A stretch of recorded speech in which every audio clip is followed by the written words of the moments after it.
Hello everyone! Magluto tayo ngayon ng creamy sipi egg.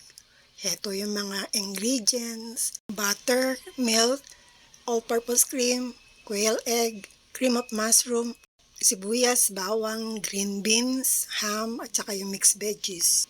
Iprito na natin yung ham. Dapat maging tostado ng konti. Yan, i-mix-mix para maluto siya agad. Pag naluto na, iset aside mo, dagdagan natin ng butter. Then, sunod na natin yung bawang. Habang pinapatunaw yung butter, luto na natin yung bawang at isunod na rin yung sibuyas. Tapos, i-mix natin para kumakombine ng husto at maluto yung mga sibuyas at bawang. Sunod natin na yung green beans.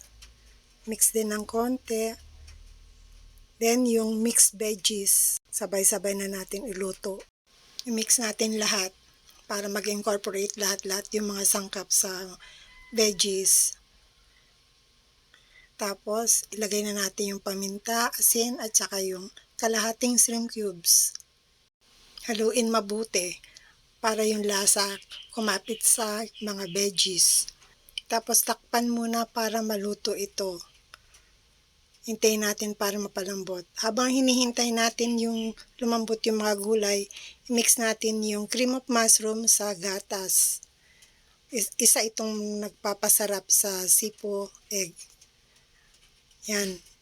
Medyo malambot na yung gulay. Lagay na natin yung na-mix sa gatas at saka yung cream of mushroom. Then, i-mix natin. Mix natin mabuti. Dagdagan natin ng 1 cup of water. Mix natin uli. Tapos hayaan natin itong kumulo. Pag naluto na at medyo lumapot-lapot na, ilagay na natin yung all-purpose cream. Mix natin uli ng konti.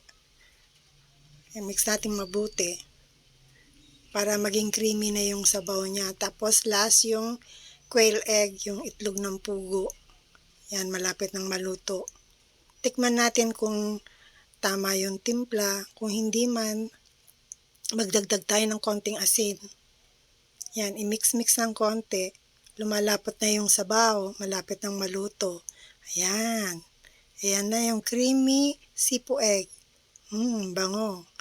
Sarap pa. Ready na. Tara, kain na tayo. Sana naibigan niyo ang luto ko. Salamat sa panonood.